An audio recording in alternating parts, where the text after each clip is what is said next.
Students, तो हम लोग कल के अपने वीडियो को प्रोसीड ऑन करते हैं। तमाम सारी बातें हम और आप पिछले वीडियो में किए थे और उसमें से कुछ बातें और बाकी हैं जिन्हें हमें और क्लियर करने की ज़रूरत है। जिसमें से एक वर्ड यूज हम लोग कर रहे थे, सिंगल एंट्री सिस्टम। तो इसका मतलब ये हुआ कि इसको थोड़ा सा और एक्सप्लेन करने की ज़रूरत है। तो इसको आप लोगों को नोट भी कर लेना चाहिए कि ये सिंगल एंट्री सिस्टम को थोड़ा सा हम अगर डिटेल करें तो इसे कहाँ तक समझा जा सकता है। देखिए, कल मैंने आपको एक बात बताया था कि वास्तव में सिंगल एंट्री सिस्टम व्यक्तिगत तौर पर कोई इंडिविजुअल सिस्टम नहीं है, अर्थात इसका कोई इंडिविजुअल एग्जिस्टेंस एक स्पेसिफिक कैरेक्टर के अंतर्गत देखने को नहीं मिलेगा। हाँ, अगर मैं एक बात ये कहूं कि यह 2 अथवा 3 सिस्टमों का एक मिक्सचर है तो शायद आपको मेरी बात ज्यादा बेहतर तरीके से समझ में आ सकती है। तो कहा सर ये मिक्सचर किसका है? मिक्सचर में आप ये समझ सकते हैं 3 चीजों को मैं यहां कवर कर रहा हूं और वो तीनों चीजें क्या हैं जरा उनको देखिए। एक है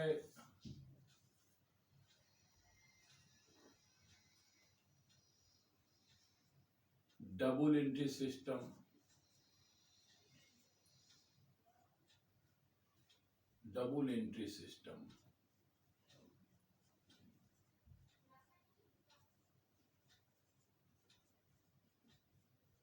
और दूसरा है स्वयं single entry system.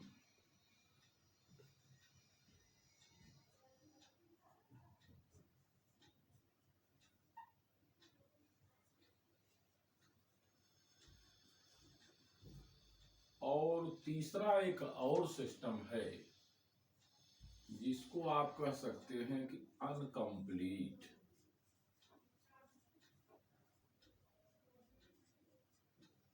Entry system.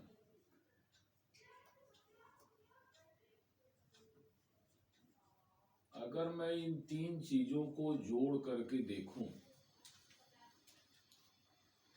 तो आपको सिंगल एंट्री सिस्टम का बेसिक फीचर मालूम हो सकता है।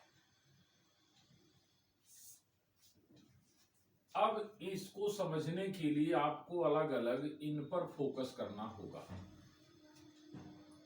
डबल एंट्री सिस्टम का मतलब क्या हुआ? बुक कीपिंग का वह सिस्टम जिसमें हम दोनों एस्पेक्ट को कवर करते हैं। A system under which both the aspects are covered. Both aspects क्या हैं? डेबिट साइड और क्रेडिट साइड। इसका मतलब यह है कि जब हम किसी ट्रांजैक्शन के दोनों एस्पेक्टों को फॉलो करते हैं, रिकॉर्ड करते हैं, तो इसका मतलब यह हुआ कि आप डबल एंट्री सिस्टम को फॉलो कर रहे हैं, डेबिट को भी क्रेडिट को भी। तो if you are focused upon debit and credit both the aspect of a particular transaction, it means you are follow the concept of double entry system. अब सिंगल एंट्री सिस्टम क्या कहता है समझ गए होंगे कि जब हम किसी एक ही एस्पेक्ट को फॉलो करें, आइदर डेबिट आर क्रेडिट। यहां देखिए प्लस है, दोनों को फॉलो कर रहे हैं, it means double entry system follow हो रहा है ऑर्गेनाइजेशन में। डेबिट या क्रेडिट को फॉलो कर रहे हैं अपनी आवश्यकता के मुताबिक, तो ये मान लिया जाए कि आप सिंगल एंट्री सिस्टम को फॉलो कर रहे हैं। और एक तीसरा तरीका भी प्रयोग में है महोदय। कहा ये क्या है? कहा जब ट्रांजैक्शन के दोनों ही एस्पेक्ट को आप छोड़ दें, न ही आप डेबिट को फॉलो करें और न ही आप क्रेडिट को फॉलो करें, दोनों को इग्नोर कर दें, तो इसका मतलब यह है कि आप अनकंप्लीट एंट्री सिस्टम को फॉलो कर रहे हैं। तो अब आपके मन में एक बात जा रही होगी कि सर क्या इस बात को किसी एग्जाम्पल की सहायता से क्लियर किया जा सकता है? तो हम कहेंगे बहुत ही अच्छे तरीके से क्लियर हो सकता है। अगर आप एक एग्जाम्पल को समझें तो आपको बात समझ में आ जाएगी। और आप थोड़ी सी बात ये समझ लें कि जब किसी ऑर्गेनाइजेशन में कुछ ट्रांजैक्शनों के प्रति इस तरह का अप्रोच होता है और उसी ऑर्गेनाइजेशन में कुछ दूसरे ट्रांजैक्शनों के प्रति इस तरह का अप्रोच होता है और उसी ही ऑर्गेनाइजेशन में कुछ ट्रांजैक्शनों के प्रति इस तरह का अप्रोच अकाउंटेंट फॉलो करता है, तो आप फाइनली ये बोल पाएंगे कि वह transaction overall single entry system को एडॉप्ट किया हुआ है। ये बात आपको समझ में आनी चाहिए और मैं समझ रहा हूं कि आप समझ भी गए होंगे। अच्छा, जैसे मान लीजिए एक एग्जांपल मैं देता हूं कि आपके बिजनेस में कोई कैश ट्रांजैक्शन प्ले होता है, तो आपने कैश अकाउंट भी मेंटेन किया और आपने जो कुछ सेल किया उस अकाउंट को भी मेंटेन कर लिया। या यूं कह लें कि कोई क्रेडिट सेल करते हैं तो आपने सेल का अकाउंट बना लिया और डेटर का भी अकाउंट बनाना उचित समझा। लेकिन उसी बिजनेस ने कैश ट्रांजैक्शन में केवल कैश का ही अकाउंट बनाया, सेल का अकाउंट नहीं बनाया। और उसी बिजनेस ने बैड डेट के लिए, डिप्रीसिएशन के लिए कोई रिकॉर्डिंग नहीं किया, अर्थात कोई एंट्री पास नहीं किया। उसके दिमाग में बैड डेट और डिप्रीसिएशन नॉन इंपॉर्टेंट आइटम है। इसका मतलब एक ही बिजनेस है जो अपने क्रेडिट सेल को पूरी तरह रिकॉर्ड कर रहा है, दोनों एस्पेक्टों पर ध्यान दे रहा है, अपने कैश सेल के एक ही एस्पेक्ट को ध्यान में रखता है और बैड डेट को तथा डिप्रीसिएशन को पूरी तरह से इग्नोर कर जा रहा है। तो इसका मतलब यह ऑर्गेनाइजेशन सिंगल एंट्री सिस्टम को फॉलो कर रहा है। ये बात आपको समझ में आनी चाहिए।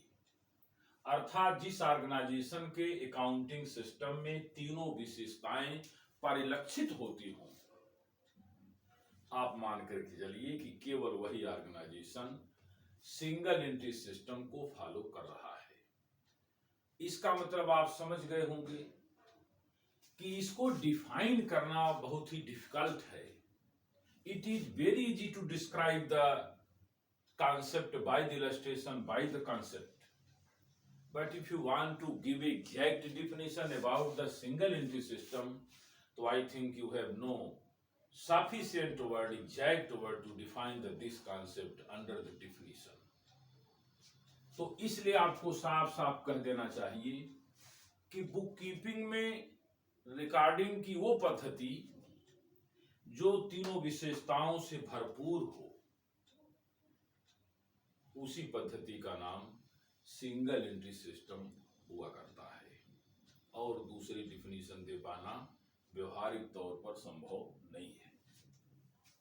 तो ये बात आपको साफ समझ में आ गई होगी कि सिंगल एंट्री सिस्टम किसे कहते हैं।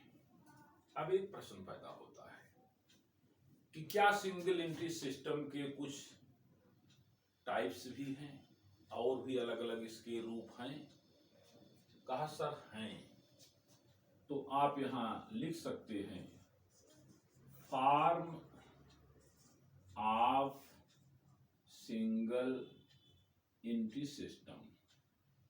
अब मैं ये समझता हूं कि हमारे स्टूडेंट एस को फॉलो कर रहे होंगे। अब बार बार इसको पूरी तरह से लिखना व्यवहारिक नहीं रह गया।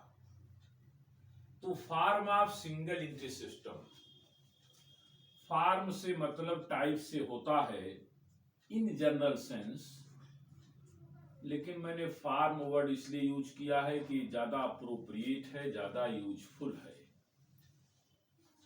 Form of single entry system, types में और फॉर्म में डिफरेंस होता है, इसलिए ऐसा किया।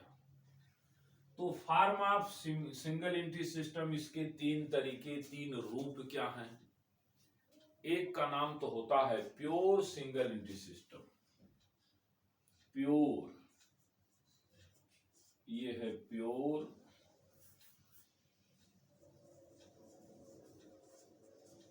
Single entry system. एक होता है सिंपल सिंगल एंट्री सिस्टम, और एक होता है क्वासी। जैसे क्वासी कॉन्ट्रैक्ट नहीं होता, वैसे होता है क्वासी सिंगल एंट्री सिस्टम। ये तीन तरह के सिंगल एंट्री सिस्टम आपको देखने को मिलते हैं। कहा सर ये क्या चीज है, कैसे इसको हम आइडेंटिफाई करेंगे? अर्थात इस तरह की बातें कैसे समझेंगे कि कोई particular organisation single entry system के किस फॉर्म को प्रैक्टिस में रखता है? कहा बहुत आसानी से समझ लेंगे।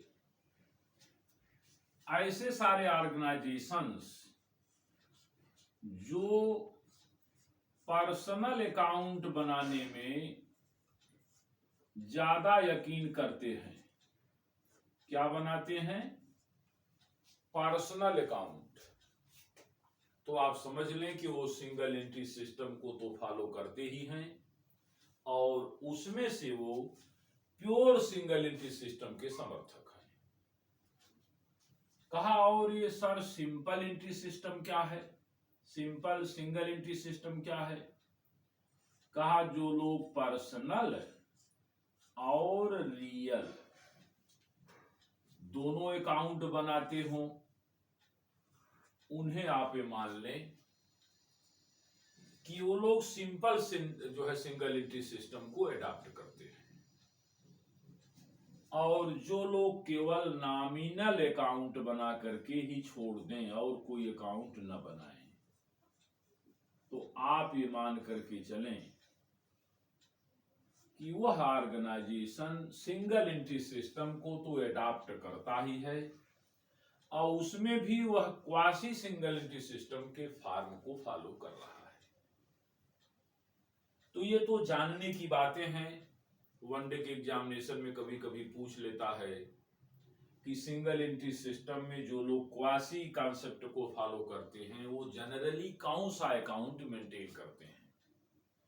तो ऐसी स्थिति में आपको क्वेश्चन को बनाने के लिए ये ज्यादा सहायक है, इसलिए मैंने इन बातों की चर्चा आपके सामने रखी। तो मैं जब आपको कल क्लास स्टार्ट कर रहा था तो एक बात आपसे बोला था कि आप लोगों के दिमाग में तीन किस्म की समस्याएं देखने को मिलती हैं। एक तो ये है कि आपको कभी कभी लगता है कि मैं बुक कीपिंग को क्या समझूं, दूसरा अकाउंटिंग को कैसे समझें, क्योंकि ये तीनों ही शब्द बार बार प्रयोग में लाए जाते हैं। और एक है अकाउंटेंसी। ये तीन शब्द हैं जो बार बार प्रयोग में लाए जाते हैं, किताबों में लिखे रहते हैं। अभी मैंने भी बोलचाल में इसका प्रयोग किया, आपने फॉलो किया होगा कि इसको जब मैं प्रैक्टिकली डिफाइन कर रहा था तो मैंने कहा कि बुक कीपिंग का वह तरीका, the way of recording under the book keeping, कहा बुक कीपिंग का वह तरीका जिसमें तीनों विशेषताएं परिलक्षित होती हो, माने दिखाई देती हो, वो सिंगल एंट्री सिस्टम है। तो इसका मतलब मैंने बुक कीपिंग शब्द बोला। क्या मैं वहां अकाउंटिंग नहीं बोल सकता था? बोल तो सकता था, लेकिन उचित नहीं होता। क्या मैं वहां अकाउंटेंसी बोल सकता था? कहा काम चलाने के लिए वो भी बोला जा सकता है, लेकिन बीइंग ए एक्सपीरियंस्ड टीचर ये उचित बात नहीं है, क्योंकि तीनों शब्द की जो बेसिक मीनिंग है वो जरा एक दूसरे से अलग है। और उस अलगाव को जब तक आप नहीं समझोगे तो कहीं पर आप हो सकता है बुक कीपिंग बोल बैठे, कहीं अकाउंटेंसी बोल दें, कहीं अकाउंटिंग बोल दें। ये गलतियां आपसे होती रहेंगी। तो मैं समझता हूं कि after clearing the concept of single entry system, you have to know the exact meaning and definition of the or practice of the word bookkeeping, accounting and accountancy today. तो आज हम इस पर फोकस हैं, थोड़ी सी इस बात को क्लियर करना चाहते हैं। आइए और एक एक दो दो लाइन थोड़ा थोड़ा लिख भी देंगे, जिससे कि आपको समझने में और किसी को समझाने में इजी हो सके। तो आइए बोर्ड को थोड़ा सा हम खाली करते हैं इन चीजों को समझाने के लिए, और देखते हैं कि आपको ये चीज बेहतर तरीके से समझ में आ जाए। तो पहला शब्द है बुक कीपिंग। अब प्रश्न पैदा होता है कि बुक कीपिंग से हमारा अभिप्राय क्या है, मीनिंग क्या है। देखिए, आप सब लोग जानते हैं कि AICPA एक ऑर्गेनाइजेशन है जिसका काम यह है कि अकाउंटिंग के क्षेत्र में क्या कुछ और बेहतर हो सकता है, इस संदर्भ में रिसर्च और डेवलपमेंट का काम करना। It means it is a body of research and development in specific field of accountancy and focused work of the accounting। तो कहानी बड़ी साफ है और इसका फुल फॉर्म भी आप लोगों को मालूम होगा, American institute of certified public accountant. कहा अगर मैं इस संस्था की बातों को दिमाग में रखूं तो इन्होंने अकाउंटिंग के 5 और एक बाद में 6 क्रियाकलापों को फोकस किया था। अर्थात इनके मुताबिक अकाउंटेंसी शुरू में 5 इंपॉर्टेंट वर्क को परफॉर्म करती थी, लेकिन थोड़े ही दिनों के बाद, थोड़े ही दिनों से तात्पर्य 9 वर्ष के पश्चात,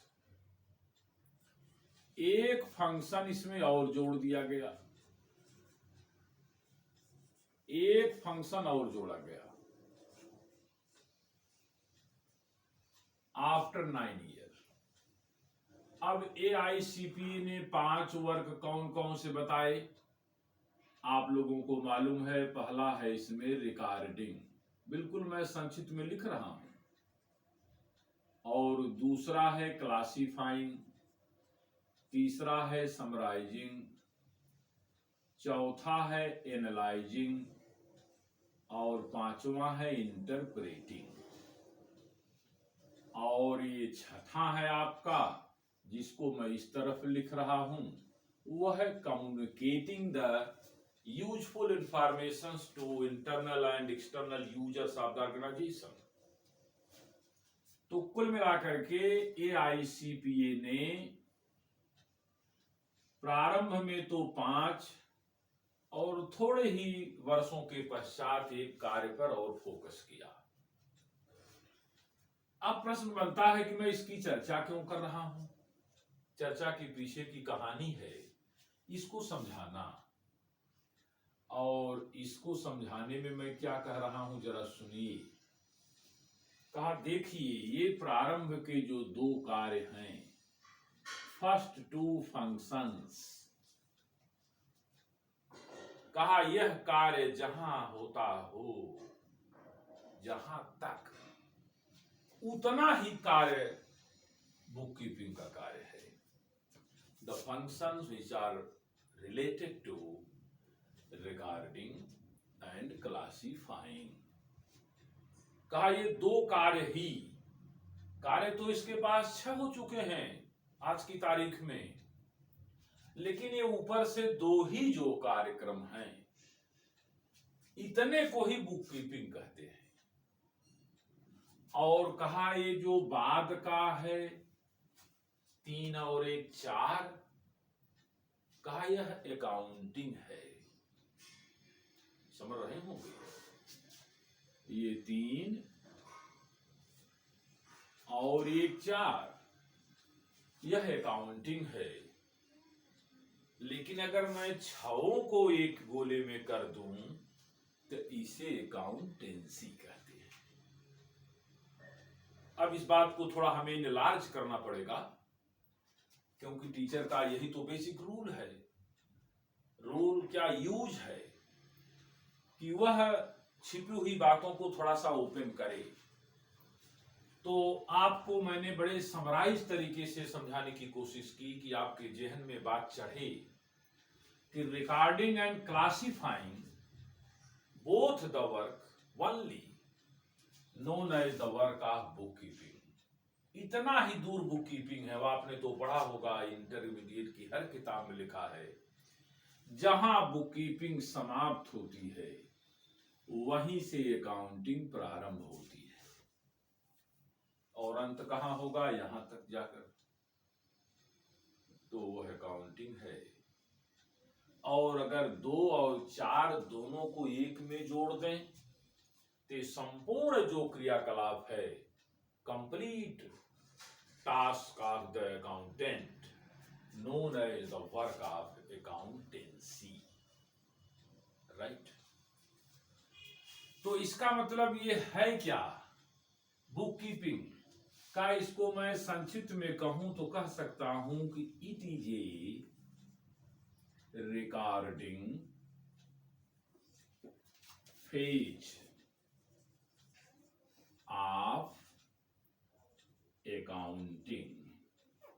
आप जरा सोचिए, बुक कीपिंग को डिफाइन करने के लिए अकाउंटिंग शब्द का यूज हो रहा है। It means accounting is a process to do something under a specific concept. किसी विशेष योजना के तहत जब हम कोई कार्य करते हैं तो उस कार्य का नाम है accounting.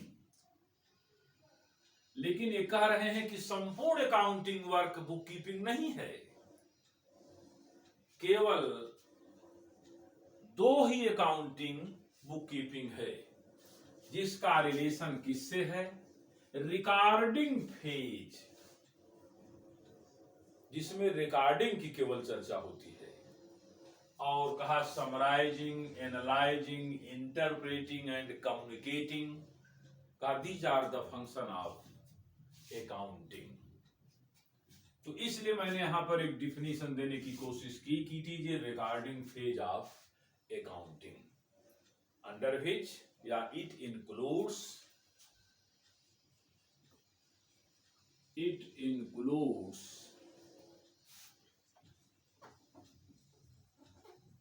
recording and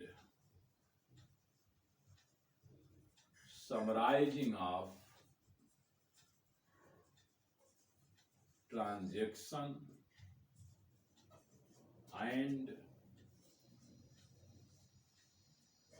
events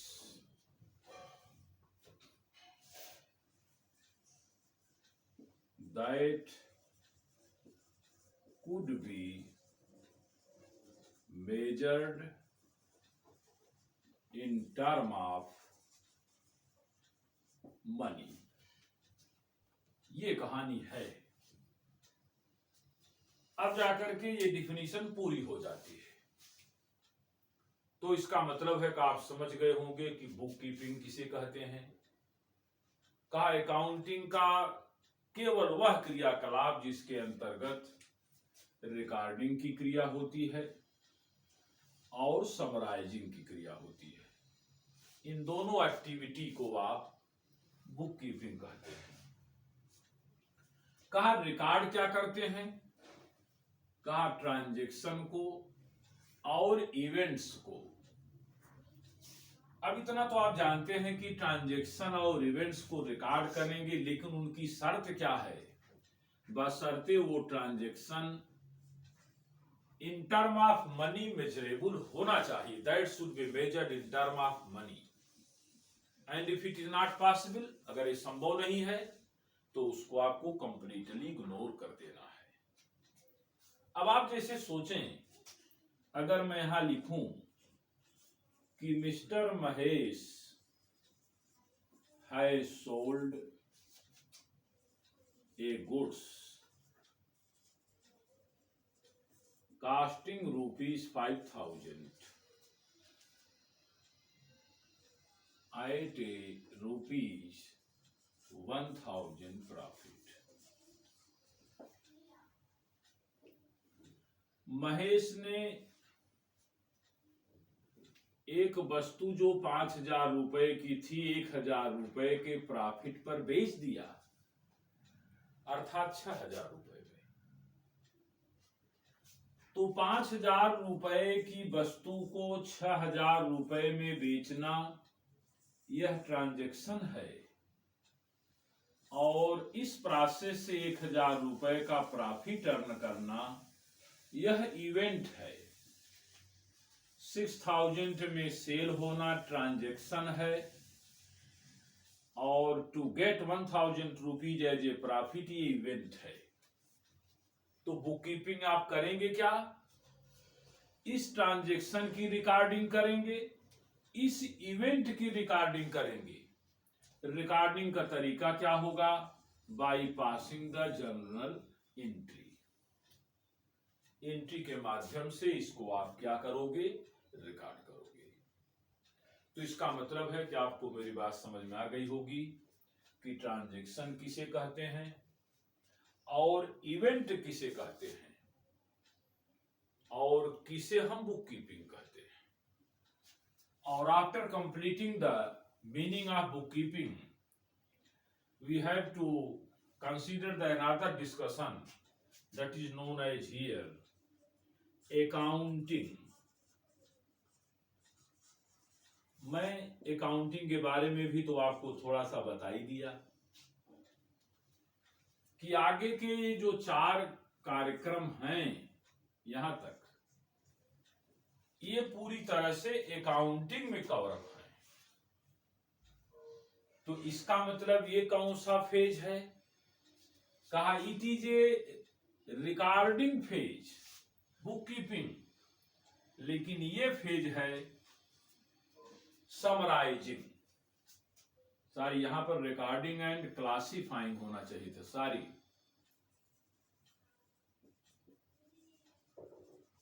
classifying. और अकाउंटिंग के बारे में आपको यहां लिखना पड़ेगा, it is a summarising phase of accounting. इसका मतलब ये हुआ कि इसमें हम रिकॉर्डिंग करेंगे, लेकिन इसमें अकाउंटिंग में समराइजिंग करेंगे। अब देखो, समराइजिंग का मतलब आप ये ना सोचिए कि केवल समराइजिंग।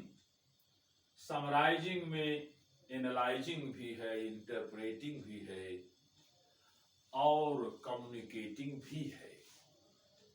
और अगर हम चैप्टर वाइज नाम दें तो आप समझ लीजिए, ट्रायल बैलेंस का बनाना, ट्रेडिंग अकाउंट का बनाना, पीएल का बनाना, बैलेंस शीट का बनाना, ये सारी की सारी क्रियाएं समराइजिंग हैं। अगर आप ये सब नहीं करोगे तो जाहिर सी बात है कि फिर एनालाइजिंग कैसे हो पाएगा, फिर इंटरप्रेटिंग कैसे होगी, और कैसे प्रॉफिट और लॉस और बैलेंस शीट के रिजल्ट को संबंधित लोगों के पास तक कम्युनिकेट करोगे। इसका मतलब इन सब का बनना समराइजिंग ही नहीं, एनालिसिस और इंटरप्रेट और कम्युनिकेट करने की आधारशिला को मेंटेन करता है। तो इसलिए हम लोग ये कह सकते हैं कि बुक कीपिंग में केवल रिकॉर्डिंग और क्लासीफाइंग है, रिकॉर्डिंग प्लस क्लासीफाइंग, और अकाउंटिंग में पूरा ट्रायल बैलेंस का बनाना, ट्रेडिंग पीएल का बनना, बैलेंस शीट का बनना, एनालिसिस करना, इंटरप्रेट करना और कम्युनिकेट करना, ये सारी की सारी क्रियाएं इसके अंतर्गत समाहित हैं। और अगर हम लास्टली बात करें तीसरे पायदान पर अकाउंटेंसी की, तो आप ये कह सकते हैं कि जो इंटायर अकाउंटिंग प्रोसेस है, including book keeping and accounting, अगर उसको हम एक में जोड़ करके देखें तो that is known as the task of accountancy under the process of accounting. इसका मतलब अकाउंटिंग की दुनिया में जो कुछ हम करते हैं इंक्लूडिंग बुक कीपिंग, वो सबका सब क्या है? अकाउंटेंसी है। इसीलिए आप लोगों ने कभी कभी देखा होगा इस तरीके का एक डायग्राम बना हुआ, ऐसे बना हुआ किताबों में मिलता है, और इसमें अकाउंटेंसी लिखा रहता है, इसमें अकाउंटिंग लिखा रहता है और इसमें बुक कीपिंग लिखा रहता है। इसका मतलब बुक कीपिंग अकाउंटिंग में कंसीडर है और अकाउंटेंसी में बुक कीपिंग और अकाउंटिंग पूरा का पूरा कंसीडर है। ये डायग्राम यही कहने की कोशिश करता है, राइट है। इन डायग्रामों का प्रयोग ज्यादातर फिलॉसफी के सब्जेक्ट में होता है, स्टैटिस्टिक्स में भी कभी कभी होता है, तो यहां पर अकाउंटेंसी में भी ये डायग्राम प्रयोग में लाया गया है। तो डायग्राम में आपने ध्यान दिया होगा कि ऐसी कोई किताब हिंदुस्तान में नहीं जिसमें डायग्राम न बना हो। छोटे वाले में बुक कीपिंग, उससे बड़े वाले में अकाउंटिंग और उससे बड़े वाले में अकाउंटेंसी। इसका मतलब साफ है कि अकाउंटेंसी का जो रेंज है बहुत ही वाइडर है, अकाउंटिंग का उससे थोड़ा कम है और बुक कीपिंग का तो बहुत ही कम है।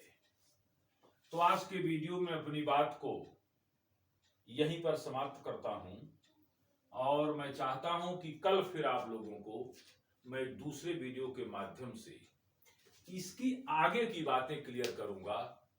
अभी तो हम लोग 1494 के पहले ही हैं, और संभावना है कि कल हम लोग 1494 के बाद की बातों पर चर्चा करेंगे। बहुत बहुत धन्यवाद, थैंक यू।